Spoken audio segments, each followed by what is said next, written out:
Dun, dun, dun, dun, dun, dun, dun. Are we on? I think we are. No music today. No, my. Sorry, and we're running a little late. Now, Well, that's because of the music thing, yeah, though. okay, because of the music. Okay. It's not my fault. I mean, it is my fault, but it's not I was going to say. not all my fault. So, hey, everybody. This is Jimmy Doane Show. We are live. We do this twice a week these days at 4 o'clock, Sundays and Wednesdays, right here on this Facebook channel. Also, I'll post a timestamp copy up on YouTube right after the show or sometime today. So you can find us there. Also, lots of other places like SoundCloud and Spotify. And so please share and tell your friends. Today is the 21st of July, 2019. I am here with Jimmy Doane. It's very different without the music, you know? It is. I know, it's like, I don't know. What little piece of entertainment we have. Just yeah, exactly. It's, okay, and woohoo, yay! So, hopefully this will show up in, hello, 1, 2, let's go, there we go. Are we on? Yes, Okay, good. It does seem to be working. So, in a few minutes, I'm sure the music will crank up. Yeah, well, it's still trying to start Yeah. iTunes, or is it Just just thinking about it. thinking about it? Okay, all right. Lots of news today. Yes. We can start off with, just to make sure, a continuation of what we did on Wednesday. Is the Jeffrey Epstein. Okay. Okay, he's been denied bail, Right. and apparently they said the trial's supposed to take place in about a year. What? Okay, Yeah. yeah, that makes sense. Does it really make sense? Yeah. In order to get everything, so he's supposed to stay in this 10 by 10 cell for a year. Oh, yeah. They're not going to release him on bail, huh? Well, they may do another bond hearing at some point if they can generate some assurances for the court that he won't flee and that he's not a danger to the community. Well, that's what they said. They said it was denied bail on Thursday and will remain in the Metropolitan Correctional Center in Manhattan ahead of his federal trial. And Rosemiller also noted that Epstein's finances remain a mystery, something the judge pointed out at the start of the proceedings, as well as demanding a more complete accounting. But so the deal was that apparently they don't know where his money is or anything like that. And Man, I can't imagine trying to find somebody's money today. I mean, you could have it on a zip drive. You could have $10 million in Bitcoin or Ripple or something on a zip drive. That's, I mean, you know, you could mail. I mean, if they're going to cart him over to his house and he's going to be on house arrest, right? Even though it's 25,000 square feet or whatever. I mean, right. Good luck on getting out of there. I mean, Yeah, no, I mean, I think in today's universe, it's incredibly hard to get away. The thing is, if anybody can do it, it's a guy who's got that kind of cash. kind of money. Well, that's true. I mean, it was. I remember when on one of the. It depends on who you got going for you. Remember the Die Hard, where the guy was escaping or coming in, being extradited to the United States, and they decided the bad guys took over a church, and this is when they were going to divert the planes to get this guy, to get the bad guy who was a drug dealer or something like that, and what's his name, Bruce Willis, happened to find out about it, and of course the final scene, very, very, very. Perfectly believable, was when they're taking off in the 747 with the bad guy. He throws his lighter down because it's leaking fuel and blows the plane up. But that was like Die Hard 2, I think, is what that was. Anyway, but the point is, you get enough people and you can do a lot of damage. I mean, well, you can get away. Certainly in that movie, I don't think they paid that guy, even though he did at the end. I'll bet you he didn't didn't get $77 million. So, but today, Mark, you can do that. Locally here, we have something local here in Florida that's kind of interesting, I thought. PETA pipes in. The People for Ethical Treatment of Animals. We have an iguana invasion in South Florida. Now, I didn't realize it until you told me, but they grow to big size. Oh yeah, that's a little baby one. I mean, that's a medium size, and this is just the body. With the tail, it would be My God! Well, apparently they're they're coming all over South Florida, Miami area, whatever it is, and this is right next to the python explosion, which is in the Everglades, and so probably for the same reason too. It could be, but what I thought was interesting is people are killing them. I mean, because I guess they're a bit of a nuisance. They're not really. People are just freaking out about it. You can let them walk around. You go to Cozumel or someplace, and they're walking around the resort. Right. Nobody cares. They don't do anything. They don't hurt anybody. What do they eat? Bugs and fruit. Okay. So, I mean, they sit around, you can throw them a little piece of orange or cantaloupe or something, they'll eat it right up, or they'll grab a moth or something. But they're harmless. They'll run away from you, but they're not terribly afraid of you or anything. I mean, well, not I guess so. So anyway, what's happened is apparently people are killing them, or they're trying to, or something like that. And now PETA says, well, you got to do this humanely. What they said is the Florida Wildlife Commission or whatever wants people to humanely kill the invasive green iguanas, but PETA says try to regulate them first. This is what I like. Yeah, they want to pass a law. They want a regulation. The law is going to regulate the iguanas, okay? You mean the killing of the iguanas? I guess. It says, but then kill. But but make sure you avoid prolonged suffering. So I guess if the iguanas are, guess that's not what you want, I guess. Florida's taking heat from the PETA, encouraging homeowners to kill iguanas on their property whenever possible, they give no instructions on how to do it humanely. But we'll get to that in just a second. I thought that some of this was interesting on a couple of levels. One, they're asking the state, first of all, to do something about this. And anytime you ask the government in, you got watch out. Yeah, I mean, that's the last person you want in there, it seems to me. And because they're going to do it, they're going to screw it up one way or the other. Just call the mob. Yeah, they call them mob. Okay, yeah, we coming in this way. So they want to make sure they kill them in the kindest manner possible. Every time I hear that, I do the same thing you're doing right now, which is I'm thinking to myself, you're going to kill them. Yeah, right. So what's interesting is in 3 months, just 38 iguanas have been caught in traps, with more than 800 being caught by people going out and grabbing them. So that figures, okay. You can kind of walk right up to them. Walk right up to them, sure. Yeah. I mean, I remember when we were down in Mexico, in Cozumel, same thing. They were right there. You could have gone. Now they what they want to do is the method used to kill them comply. They want to comply with the American Veterinary Medical Association guidelines for the euthanasia. To people who know how to kill some animals. Right, exactly, right. That's right. Kill my dog. These include gunshot, a captive bolt pistol, whatever that means, cerebral electrocution, and blunt force trauma. Now, it turns out they can't be frozen, they can't be decapitated, because apparently their head lives on for a little while. Just for a minute. Again, this is what they said with the blunt force trauma. If you go out there with a baseball bat and bang them, and they don't die, and they die, that's okay. That's euthanasia. If you have to hit them twice, that's animal cruelty. So it's, blunt force trauma is allowed, but 1 blow is euthanasia, 2 blows animal cruelty. Shooting iguanas in the backyards, of course, are just great too, except you can imagine what it's like if you're down in, Fort Lauderdale or someplace like that in a gated community, and you're blasting away at these things. So they said, it's likely. I don't know what would happen if the cops come up and say, we heard gunshots, and you say, yeah, I was iguana hunting, or whatever, I don't know what they say. So anyway, what they do is preserve, they said the preferred method is a carbon dioxide chamber.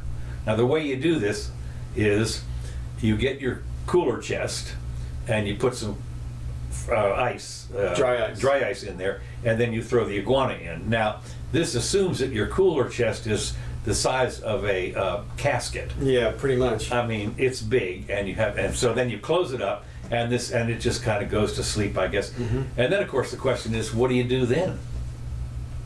Eat it? Well, that's an interesting thought, because they can be eaten. They can. I was thinking what somebody ought to do is open up like one of those food trucks down there. Okay. Make it like a taco stand, and then what you do is you serve iguana and python.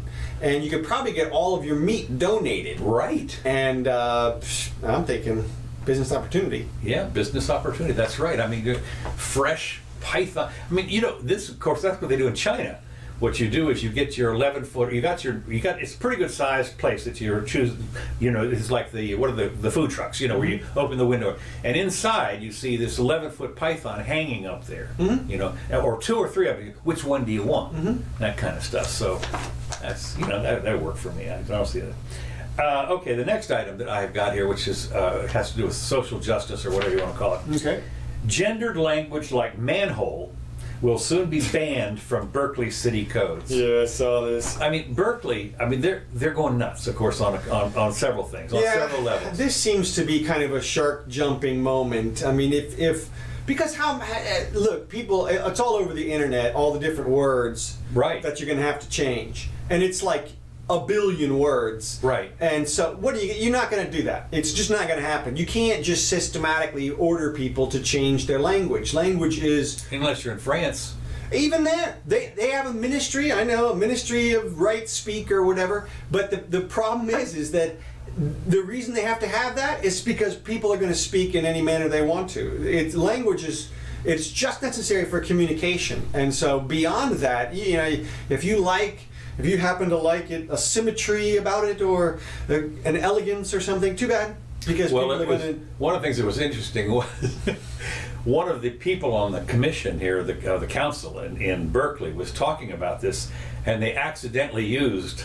Oh, right, she, him, or her. Something, right, and then, no, excuse me, back up. This reminds me of a professor that I had in law school who demanded that whenever you referred to a person that the gender of whom you did not know, you must use both pronouns. Well, I've seen that in writing, he, she. You know, well, not with the slash. She wanted he or she. Okay. So you would say the defendant got in his or her car, and he or she drove to the store. Here's the problem, though. Now that there's 67 genders, right? Do you have to write he or she or this or include them all? Because now they don't really make you do that in law school. She did. She absolutely did. And not only that, but she took off like 10 points on a paper if you didn't write he or she. We were getting papers back with like 30s on them, and we were thinking, all right, obviously we missed the entire point of the assignment. Yeah. No, we had a couple of grammar errors. And they weren't even errors, they were grammar choices that the style of which she preferred. And so you just had to write to the teacher in that particular place. But this is the same kind of thing. And it's just not going to work. Good luck.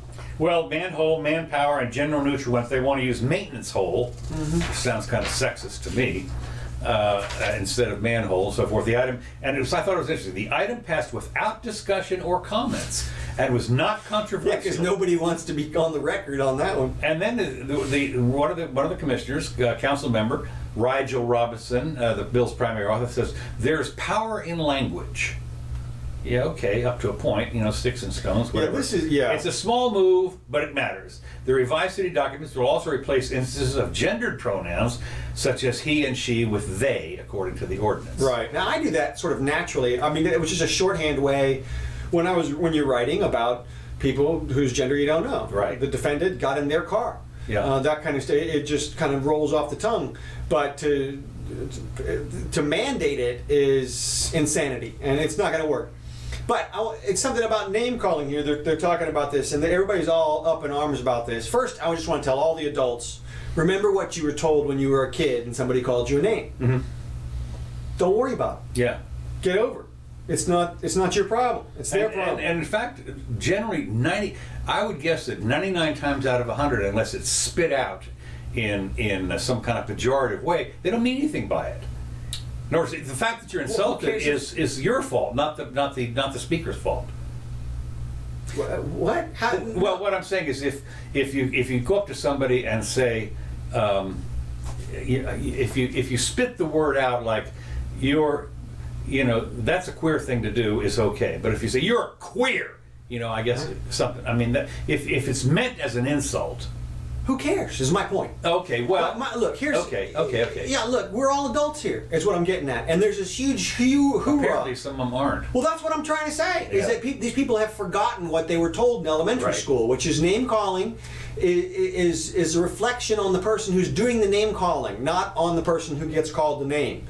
Now, if you want to criticize somebody, there's a good way to do it. And the way to do it is you criticize their actions. Okay. You say, Trump told, he pushed a girl down in a misogynist act, okay? I got that. Or he told a bunch of black kids to go back to where they're from or whatever. Okay, that's an action that you can criticize. But if you just say Trump is racist, then it's just a conclusion. It offers the listener no information to judge the veracity of what you've said, and it offers the accused no opportunity to change their behavior, because they already are what it is that you said. You just said they're racist, so they can't change that. You just said they are that thing. But if you said they act a certain way, then it gives everybody an opportunity to comment, to judge in a nice way. So I'm urging all the adults out there to cease this, what we see, there's a long diatribe right now on Facebook. This guy he just calls Trump every name in the book. Right. He just said he's racist, he's a homophobe, he's this, he's that. So does Bernie. There's no information. Right. There's no information in that. Those are all Right. just conclusions. Now, if they want to say he bombed such and such because he's a fascist, okay. Then at least it gives you the context. But without that, it's just... Well, the other one that keeps... Of course, there are 2 or 3 of them that keep coming up that Scott Adams has debunked. You can't debunk it anymore. No, I know. The Charlottesville hoax thing. They're fair people on both sides. What are you, and they keep coming up again. Well, what I love, the latest thing I've heard is when they look at where he specifically says... where he specifically condemns the white nationalists, they say, well, he didn't mean it when he said right. that. Yeah. He meant it when he said the other thing, but he didn't mean it when he used the qualifying language. And they're doing the same thing with this latest go back home thing. Nobody is taking into account the concept that he said and then come back. Right. It is totally a completely different statement when you say and then come back. And so, but they're just going to leave that out because those words don't matter. They don't want to do those. But that tells you that they already are prejudiced against Trump. Because well, you already know that. Well, when we're talking about we're talking about this vague, the internet, and people in general, and some of them are and some of them aren't.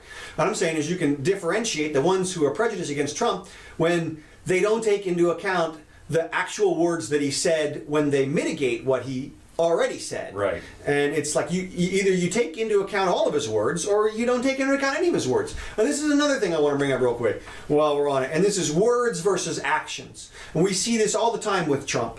And people, the same guy condemned Trump for being a sycophant to dictators. Okay? Those are words. Mm-hmm. When he says the great dictator Kim Jong-un, those are words, okay? And it's entirely different from actions, like a sanction, for example. You can judge how Trump really feels from the actions. You don't judge from what people say, you judge from how they act. And I just think it's important people make that distinction because it's going crazy at this point. Because Trump says a lot of crap. Oh, yeah. He does. But what he actually does is different. Something totally different. And when I think about, and there's one more thing, since we're on my Democratic friends are like, how can you support this guy when he's crude and he's rude and he's boorish and all these different characteristics? Well, imagine that there was another candidate, let's say a Johnson, okay, from and he is going to do the Great Society. But he is boorish and rude and he spits on people or whatever he does.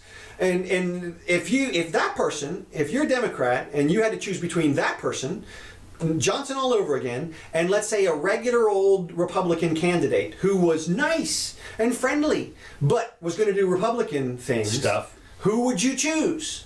And my guess is you would choose the boorish asshole guy because he's going to do the stuff that you want. That should explain to the Democrats why the Republicans choose Trump, because they don't care about the other things because they're minor things. If he grabs some girl's butt on a video 20 years ago, that is proportionally okay to a policy that he enacts or some big thing that he does. Legally speaking, the big thing is much more important than the little thing.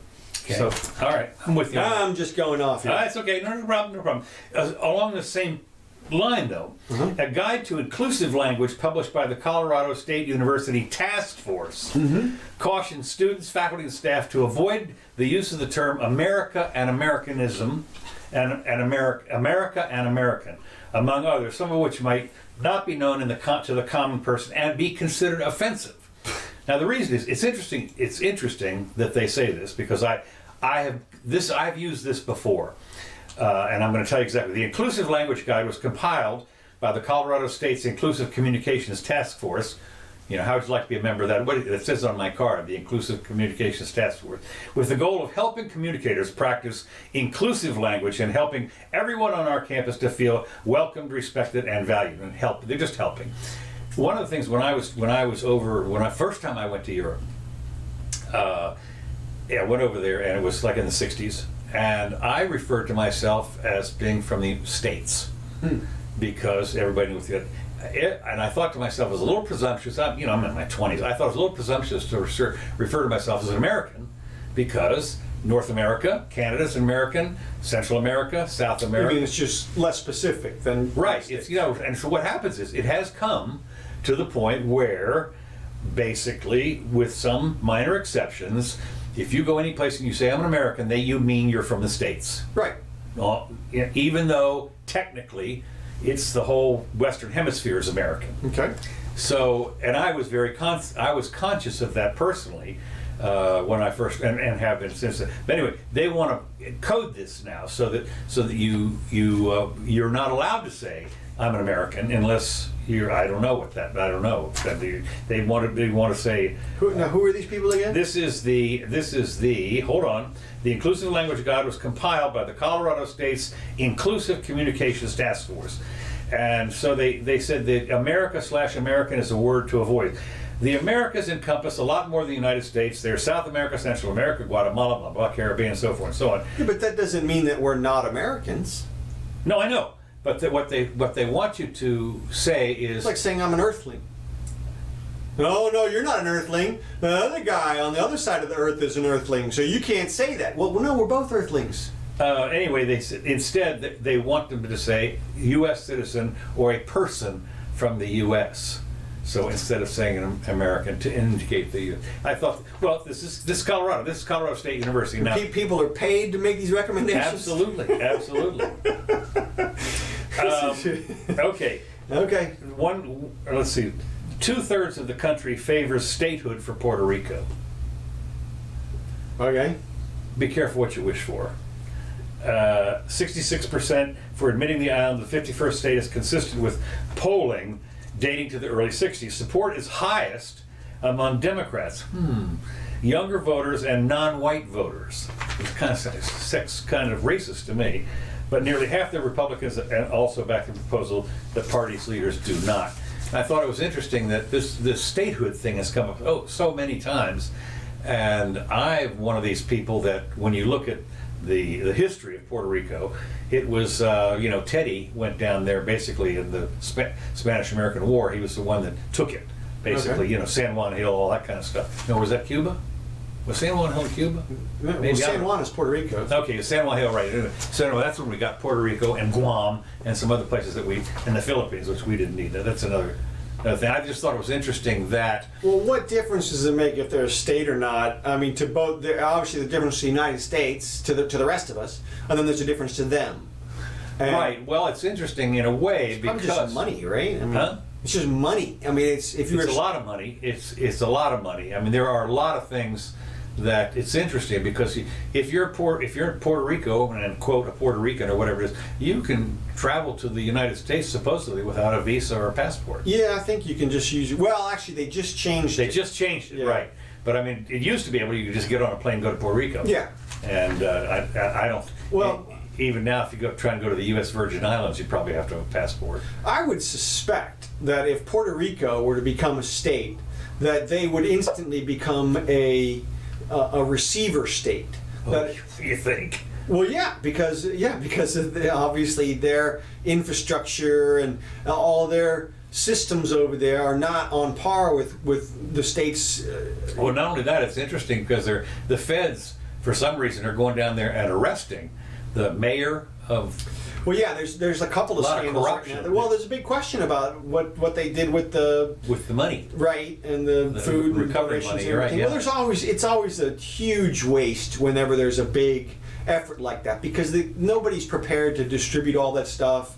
I mean, it's they didn't have an infrastructure anyway. But one of the problems that happened was they were talking, and I've seen this. I know when I was traveling and when I was learning how to speak Spanish in Guatemala or someplace, we were driving around, and some places we drove were literally, if you did not have a four-wheel drive, I mean climbing over. This is a marked road, this is, Oswego Street or something, and you're literally climbing over rocks to get up to wherever you're going. There's a store up there, whatever.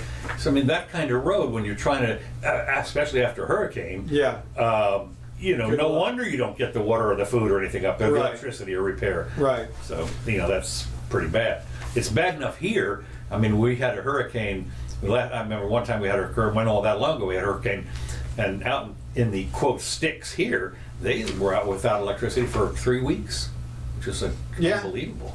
Well, we're still on the old power grid here from 1906 or whatever. We still got trees holding up our power lines in most places. Yeah. I mean, and that's just because there's zero competition. You want to talk about another local issue that we're seeing right now is they're raising our property taxes and raising our electricity rates. Mm-hmm. One of my friends in a one-bedroom apartment was just complaining that her personal electricity bill went from $100 to $200 last month.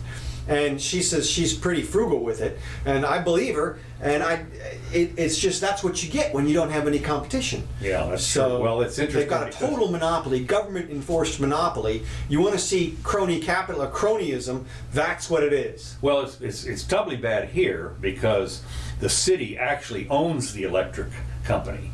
The government owns the electric. In other words, if you're at the University of Florida or if you're out in the counties here, you have a co-op. That you're actually a member of the co-op, the co-ops are banks, for instance. I belong to a co-op bank. Yeah, but how does it work with the electricity thing? Apparently, you get to vote on it. I mean, you can actually go down there and complain to somebody that matters. You still have no competition. You get to vote for your ruler, this way. Their rates are lower. Anybody will tell you the Clay Electric's rates are lower than Gainesville's. That I've heard. That I definitely have heard. But I don't understand why they don't like Clay Electric, Florida Power, and I mean, I do understand why. Because they want the monopoly. Right. But what they should do is they should let all those companies compete for everyone's service. Well, the first thing you learn in Economics 101, Keynesian personified, is they have something called the freeloader or the free rider or something. Right. And the fact is that it is uneconomical to dig 2 sewer systems or 3 sewer systems. But but the whole point is, it'll work itself out. Yeah, let them figure that out. Let them figure it out. They'll figure out a way to do it. Look, if you just allow them to compete, if it's uneconomical, then they're not going to compete. Right. They're only going to compete if it's economical. So. Well, it's interesting you should mention that because I remember when you were down in Oviedo. Mm-hmm. It was interesting because across the street from you. Yeah. This was really a hoot. They had made a mistake. And they allowed Comcast and Warner Brothers or whatever, or Warner Cable, whatever. Right. And they ran down the same side of the street, and all the people on that side of the street had a choice. Their jurisdictions overlapped by one street. and on that it was street, even the half of the street. Right. And yeah, that's right. And on that half of the street, your cable bill was half as much. Half as much, right. I just, what else do you need? I mean, obviously somebody had gone through there, and now I realize it's not quite the same as maybe as an electricity or a sewer system, which is a big pipe. I understand maybe, but still, the competition would figure it out. And they totally would. That's what it is. All right, the next thing we're coming up with is reparations. What? Again? Yes. Wait a minute, it gets better. Poison of America bill on slavery reparations gains backing from Senator Chuck Schumer. Now here's the guy who's the minority leader in the Senate, has decided that this is the ultimate pander that you can ever. You talk about pandering, race. And on so many levels, this is so wrong. I'll let you go in just a second. But the disparities in race, he says, the disparities in race affect everything, not just the obvious things, but here are the secret things. Right. The non-obvious things, like pollution and climate change. So here we go. Pollution and climate change, reparations, the whole deal. The bill sponsored by Senator Cory Booker and Texas Representative Sheila Jackson Lee would form a commission to study ways to make an apology for slavery and make payments to the descendants of slaves. They introduced this in April. The legacy of slavery and Jim Crow are the legacies, I guess it is, are still with us. Schumer told a small group of reporters. Now, what I find fascinating, of course, about this is the ultimate pander, and they will have a commission that's going to study it. This would be this would be a camel as a horse designed by a committee. And I mean, it'd be worse than that. But how could you possibly figure this out? Well, they're not going to, and they're not even going to try. What the furthest you will see is exactly what this has just said, which is we need to have a discussion. That's the only thing that anybody's ever going to say about it, is we need to have a discussion. Because if anybody ever tries to have a discussion, as we have had, you very quickly realize that the logic is all messed up in the concept, because the people who are responsible are not alive today. And you can't blame the children of some people. You can't blame people for the acts of their ancestors, because the sins of their father. That's it. It's in the Bible. Whatever. Look, everybody knows. All you have to do is a tiny bit of math to realize that we're all actually related. So if any of us is guilty of the sins of our ancestors, then we all should be condemned to death for all of the murders that our previous ancestors committed. There's just no other. Yeah, I don't like that idea either. It's terrible. But the whole point is that there's no way to do it, and there's also no way to, even if you possibly could warp some quantum reality into getting the answer to that question, that is, who's responsible, or then it comes down to who are you going to pay, and how much? Right. Well, exactly. And I mean, and the system would be It would be entirely arbitrary. I mean, that's the only possible. Well, that's what it is. I mean, it's so funny because obviously it's political. I mean, the fact that it would bring this up, you could ask yourself, to whom is Chucky appealing to on this? I want some votes from somebody who hopes they might get some money. Exactly. Who might that be? And actually, now here's the other thing: is that when you look around, when you look around at somebody, just about anybody, who is, we got a lot of people. Well, look at some of the people that are running for president. Kamala Harris. Now, is she black? Apparently. I mean, she's at least half black, or a quarter, or something. A quarter or a third or something. So what does she get?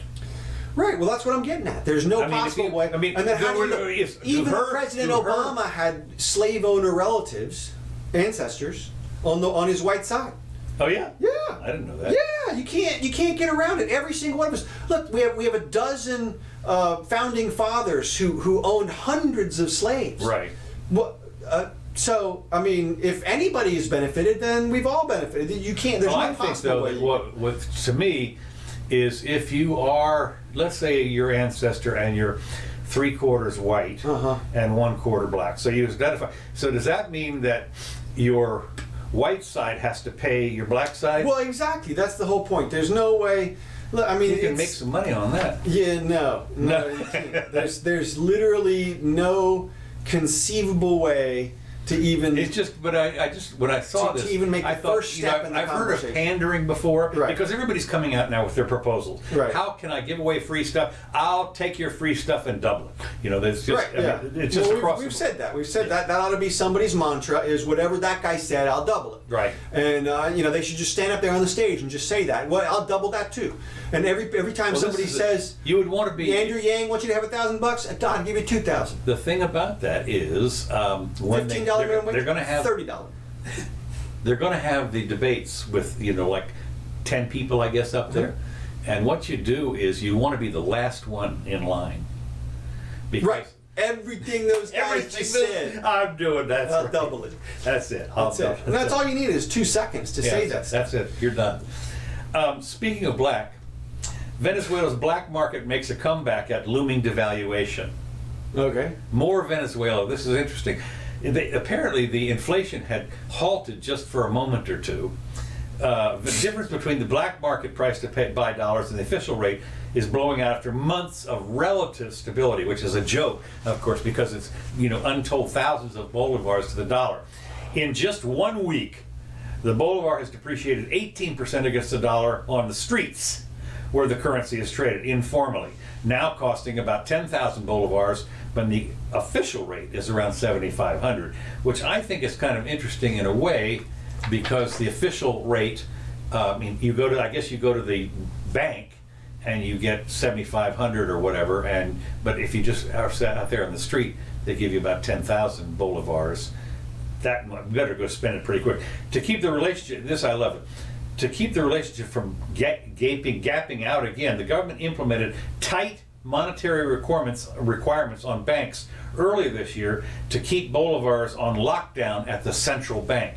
Now, if this doesn't tell you something about central banking, nothing does. And of course, we have our Federal Reserve, which is our central bank, which has, created every kind of horrible thing you can imagine over the last century in this country. Well, I didn't understand what you said there. They're going to keep they will keep the bolivars on lockdown. So the idea is what they're going to do is what you should do in order to stop inflation is you don't print any more money. Okay. And so it's like bitcoins or what No, I don't get it. But there's only a specified amount of bolivars in. Yeah, but that's BS. I know it is because they can't help themselves. But I mean, the point is, if they put the bolivars on lockdown, quote unquote, that means we're going to stop the inflation from the central bank. At that point, the price of bolivars to dollars should stabilize. They're going ahead and admitting it, basically. Is right. What saying. They're saying that's what we have to do, but they're not going to do it. Right. It's a lie. So I just thought it was interesting. Well, it's interesting. I'm very curious to see whether or not the cryptocurrencies, how they are making their presence known in Venezuela.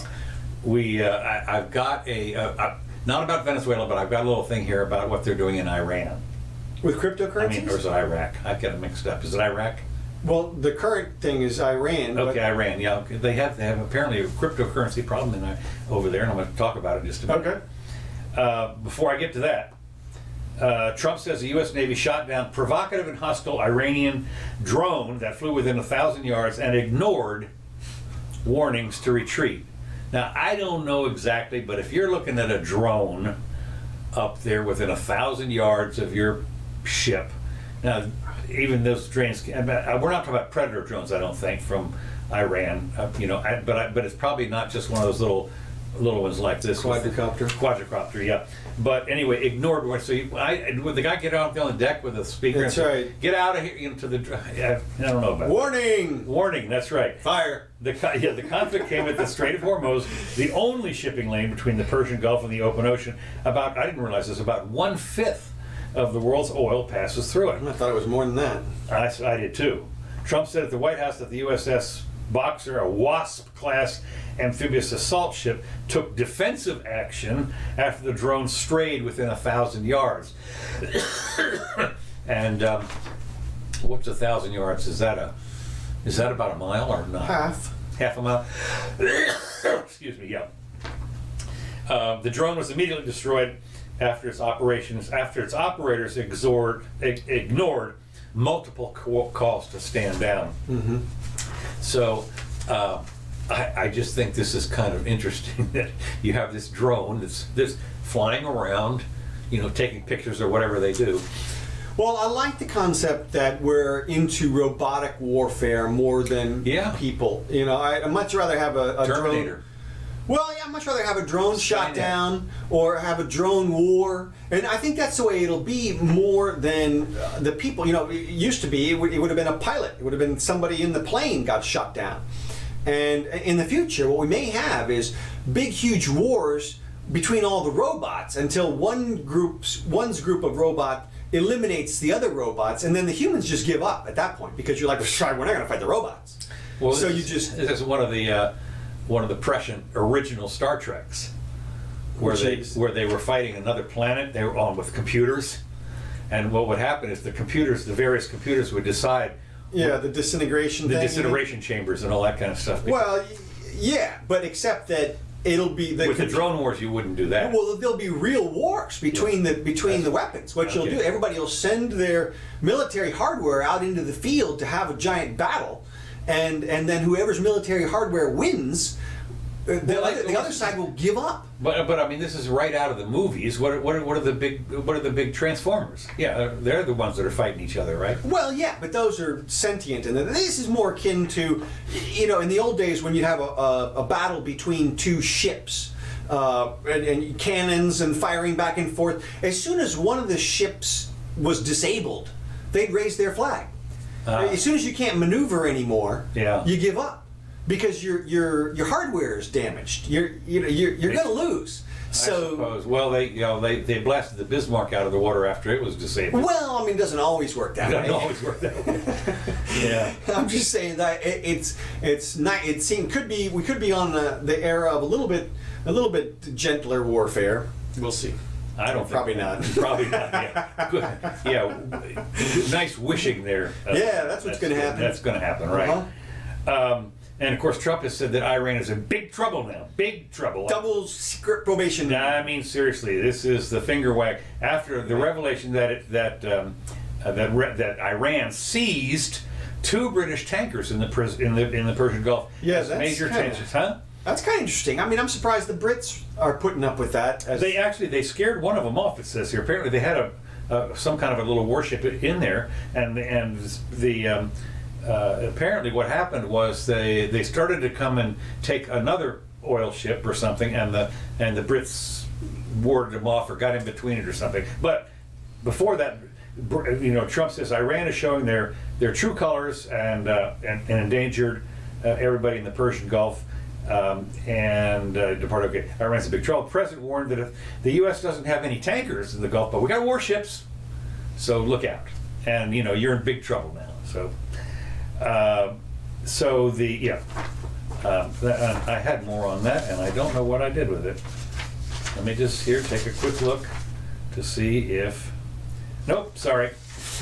Moving right along. And this was we were talking before about the bitcoins you were talking about, and I'm saying that in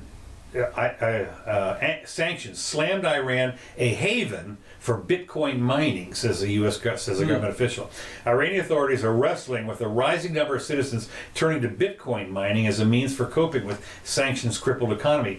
The Minister of Information and Communications Technology told the AP that the country has become a haven for miners. And why? Because their electricity rates are subsidized. I was just going to say, there's The a electricity huge is like difference. a half of whatever they use over there. Mm-hmm. It's equivalent to about like a half a nickel or something per kilowatt hour. Right. So what's happened is in order to stop the Bitcoin, it's not illegal to mine Bitcoins. What they've done is they've put tariffs or stops on the mining machines that are coming in. The big miner things that are the super fast water cooled internet machines that mine Bitcoins, because that's what you need these days. It's kind of like gold. You used to be able to just go pick out gold off the lake bottom, and walk out. Now of course you have to go. Yeah, well now because so many of them have been uncovered, the Bitcoin. Right. The machines have to solve more and more complicated equations. It requires more and more electricity, and it's not worth it unless Bitcoin's over 10,000 like it is right now. Right. So or you have super cheap electricity. But anyway, new regulations. They're going to ban the mining machines, and so the ailing economy, of course, fueled. I'm curious. I'm wondering why there hasn't been more of an explosion of cryptocurrencies down in Venezuela, because there was for a while. I remember when they got started. There was a thing on YouTube. This was like when I started buying, 10 years ago when I bought my. No, it wasn't 10 years. No, it was about 7 or 8 years ago when I bought my first ones. There was a thing about in Venezuela they were using Bitcoins, but this is back when they were like $50 or $100 or something. Yeah. And but I mean that was a medium of exchange, and this was It before. seemed to be a good workaround for them. I'm just you have I think we reported before on Kenya, I think it is, that has a very powerful cryptocurrency that's widely proliferated. Really? If it's not Kenya, it's one of those other Central African countries. The one that comes to mind, or Uganda, or well, there's another one. Yeah, that's right. I've seen that. The other one that's happened is the what's the one that had the $1 trillion? Well, that's Zimbabwe. Yeah, right. They've apparently cranked up again on that.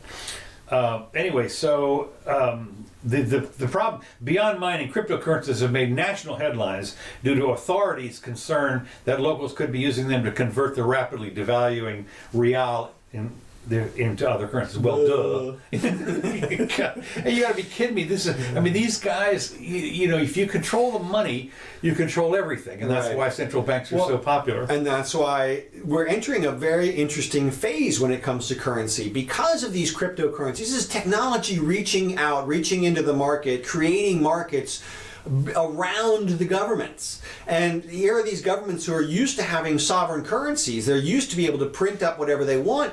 I can imagine very powerful inroads being made into the people controlling currency once again, or having nobody control it, basically, which is what you want. Right. And really undermining the government's individual currencies. Well, they're scared to death of that, of course. Because, They should be. Because one of the reasons is it's obvious on its face that the governments are very... They do not want to tax the citizens. The only way they can tax them is inflation. Well, it's the another tax. better, more surreptitious way to tax. Yeah, that's what they do. They do inflation, and Right. that's the hidden tax. Right. And they love doing that because they don't have to actually So raise far. tax so far. Well, of course they're going to do everything they can to hang on to that monopoly. Right. And it'll be interesting to see how far they go because. We know how far they'll go, all the way. Yeah. The question is, how quickly will the cryptocurrencies create alternatives? How quickly will, for example, the Libra coming up in Facebook? Yep, I was going to say this. That's what they're talking about. That after 2 days of grilling by U.S. politicians, including demands for a moratorium and fear mongering on the end of banking and the ease of funding, terrorism is what they're worried about. Yeah. Endless right. violence. That's the whole deal. Illegal. The reason these cryptocurrencies we don't want this because illegal. Because of terrorists. Because they facilitate terrorism, and drugs and transfer of money that we don't know about, and criminal meanwhile, activity. cash is by far the easiest way. I mean, Well, the little minor problem we have here with cash, all this is cropping up all over Europe, and that is a lot of, like Sweden is trying to get rid of cash. I don't know what they do for the tourists, but because now they basically is charge card everything. But I was watching some comedians the other day talking about New York and talking about going to their favorite stores in New York that would no longer take cash. Right, I saw that. But the thing that gets me is that even here, you know, if you go down and try and buy a car for cash, they shy away from you. We're not taking that. Well, it's because it looks like you just made a big drug deal or Right, something. Or but I mean, stole even it. if you, I promise you, I didn't make a drug deal. No. No. Yeah, no, put it in a bank, and then there's a big record and all that kind of stuff. Well, or have it digitally, and then there's at least potential Well, when records. you put it in a bank, it's all digital too. Right. The thing is interesting about that is, of course, they have, I forget what the law is, but even if you try and avoid it, you know, the $10,000 is the magic number. Yeah. If you try and leave the country, you're right. If you try and leave the country and you have 10,001, the fine is $10,001. And if you don't report it, if you don't declare it.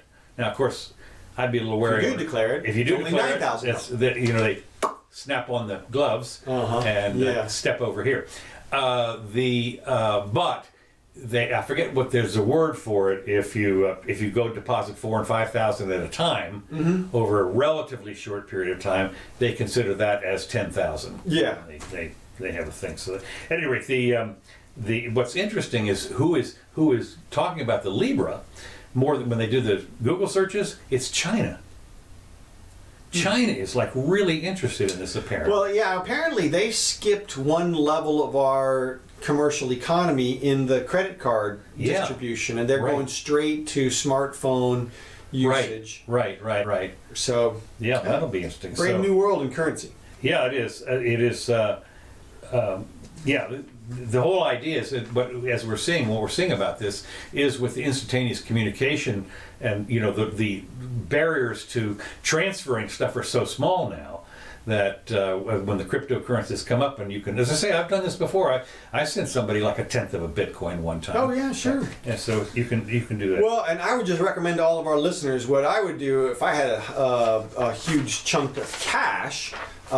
Is I would probably store it in something like gold over in Peter Schiff's gold fund, and then use your credit card against your gold store. Right. And that way, if there is a hyperinflation of any kind, you don't lose anything. Well, that's true. And what's interesting about this is he's the only one I think that's said this thing, whatever it is, his gold. And I guess people are saying, well, can we trust him? And so, of course, you can't trust the government either.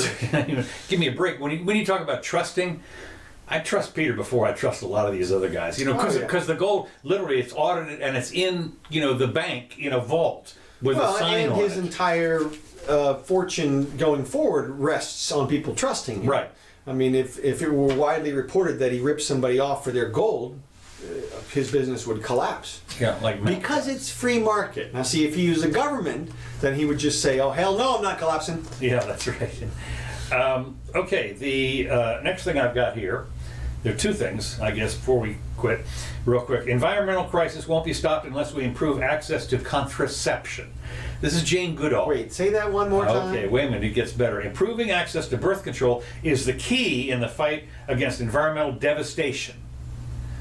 Human population is one of the greatest threats to the planet. Oh, and experts.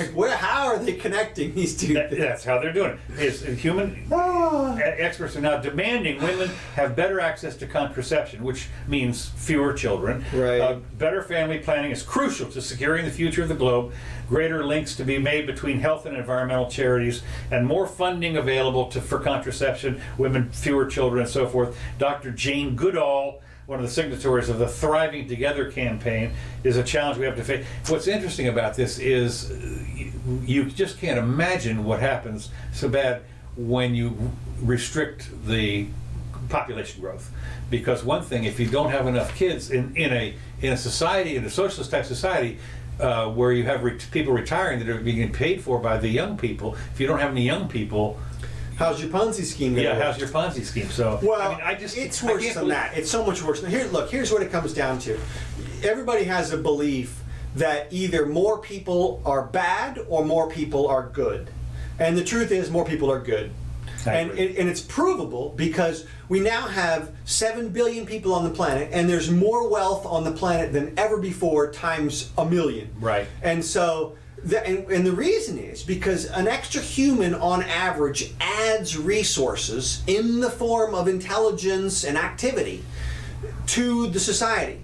And some of them, yes, some of them are dragged, some of them are born and can't do anything, and you just end up paying for them, and that's just the nature of things. But more, on average, adding humans to the system adds wealth. Well, as long as you don't get too far into the welfare system part of it. Well, that's what I'm getting at. Is you can't have a mandatory. System, when you talk about an expansion of the wealth in the 19th century in the United States, when from Andy Jackson to the beginning of the 20th century, the wealth increased. While we had millions coming into this country, the wealth of the country just went up and up and up and up. Right. So there's a little. It's very easy to keep track of if you think about the welfare system. The more welfare that the public in general receives, the more the line is shifted in terms of whether people are beneficial or not on a whole. Right. So, I mean, if you had a system where you're giving people $100,000, every person who shows up $100,000, a lot more of them are going to be quote-unquote useless because they're not going to make that $100,000 in terms of their productivity per year or whatever it is. Of course, that system will collapse too. Right. So, but if you have it open, generally speaking, people add value. Okay, So you don't have to worry about population, using up all the resources or all the food. We figured out how to grow food now because of the people. We figured out how to grow food now on a lot less space, way more food. Well, we've had huge, massive increases in the wheat production and the rice production over the last 30 years, doublings and further doublings of the production on the same acreage, all because of innovation, because of the human mind. And so that's just going to continue. So you don't have to worry about food, or when there's tons and tons of space out there. There's plenty of air. Now we can make water. It's like, come on. I'm with you.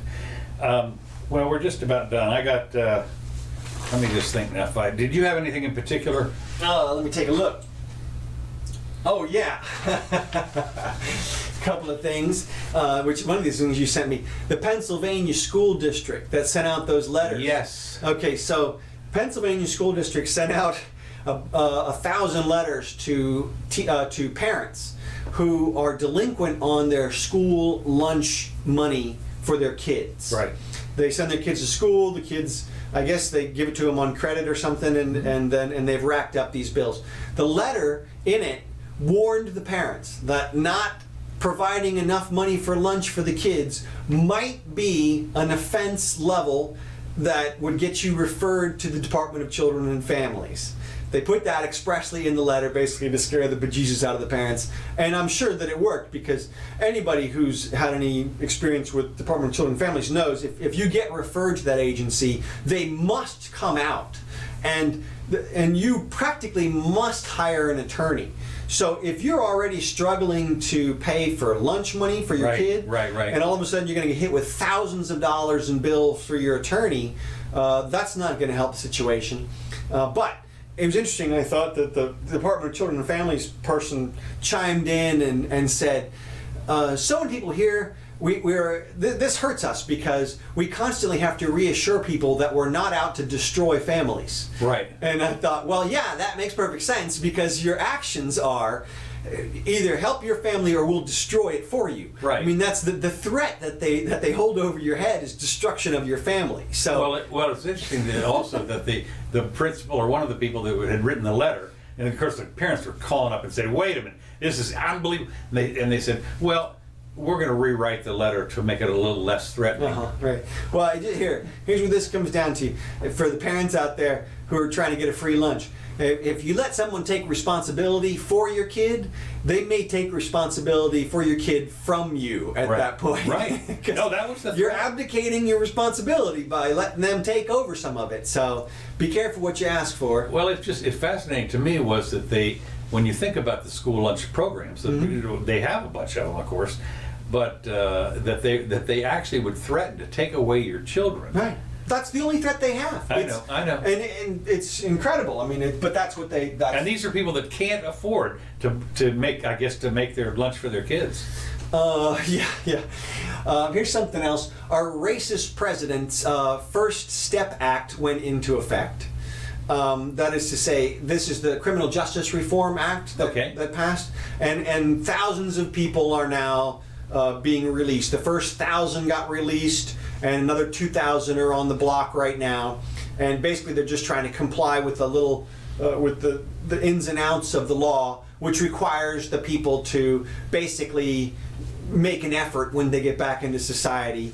And so it's criminal justice reform. It's real criminal justice reform. It's minor. It is a first step from my perspective, but at least it's a step. And it's interesting that got done because I'm surprised they gave him a win on anything. Although you can bet that there are going to be some people that are going to say releasing criminals back into society to commit. There are, but they're Republicans. Yeah, because Republicans are typically the ones who are tough on crime. Okay. And that's why the Democrats, I believe, went along with this, because they like criminal justice reform as a theory. I mean, you got Cory Booker up there trying to promote the Marijuana Reform Act, which would not only make marijuana legal nationwide, but also it would retroactively undo some sentencing from the past. That's an excellent idea. There's some other ones that they should do as well. I mean, the war on drugs we talked about last week, but I just thought it was worth pointing that out because of all the labels that have been tossed around recently. Did you notice the molestation charges against Kevin Spacey were dropped? Yes, I saw them. Was that all of them? I believe so. I thought it was because I mean, weren't they lined up on the molestation? Well, there was only one guy, I think, who actually filed the case. Yeah, so one person. Yeah. So as far as I know, he's exonerated, and it'll be interesting to see because, of course, they kicked him out of House of Cards in 2 seconds. Right. And he made that. Remember, we talked about that creepy video that he made, talking about. You know, when he was in his House of Cards character, who was like this horrible person who would murder people and molest them and do whatever, and does on the show. And he did a video, and then we're like, he better be innocent, and apparently he is. So he knew, and he acted like he was innocent pretty much the whole time. He acted calm, cool, and collected about the whole thing. So good actor. He is, and so that's how you didn't know. How are you gonna know? You know, you contrast that with like the Dershowitz thing. Have you seen some guys going after Dershowitz? Because he represented Epstein. Oh, right, yeah, I saw that. And they're trying to. The guy is slandering him, and so they're trying to get him disbarred. Right, and Dershowitz is countersuing, Yeah. and he's going to clean the floor with him, I think. Yeah. So You don't monkey with Dershowitz. man, he's good. Every time I've seen him, I've been impressed with his legal acumen. He's good. Speaking of other legal stuff, New York, the state of New York dropped its investigation into campaign finance violations by President Trump. Really? Yeah, so Wow. no more Stormy Daniels payoff investigation. It's Wow. officially dead on all levels. Okay, So- well, I'm surprised I hadn't heard more about that, because you'd expect Trump to come out and go do his exonerated again thing. Yeah, but there you But go. that was one that was a little bit of a threat because it was state. Yes, and everybody was like, "Oh, well, they're going to get it. They're gonna get you know, it, right. They're going to nope." And also, the investigation into Ivanka and Jarod's security clearances has been dropped. Wow, okay. So this is why we have innocent until proven guilty, folks. This is why we do that. Oh, on the flip side, no charges against the officer in the Eric Garner death. I saw that. Yeah, this is Now, the this guy is the who- guy that was selling the Lucy's. Yes. And they got him in a hold. Yeah, and they And- choked him out. And they choked him out, and he's free. The cop is, yeah. And I mean, I expected this because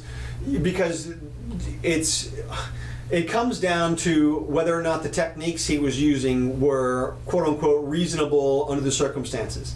And they're just always going to give it to the officer unless there's something blatant. Yeah. And you know, even though you and I agree, I mean, selling Lucy's should definitely not be a crime, and it definitely shouldn't be something that they got to wrestle you into a car for Right. and take you. I mean, if they want to write you a ticket, yeah, go ahead, okay. But I mean, come on. And I know they warned him a bunch of times or whatever. But come on, man, this is ridiculous. And so it's super overkill. But they exonerated the officer. I don't expect riots or anything, but it's what can you do? I watched a couple of videos where they did, in fact, I think someplace in Ohio, they caught this cop who was, you know, really, I mean, just was over the top. Profanity, everything you could possibly imagine at this guy who was being very cooperative, and it turned out that he hadn't stopped him for anything. They got the police dog over there to sniff for drugs, and sure enough, the dog, you know, said they searched the car, nothing, zip, zero. But the cop was just screaming things at him for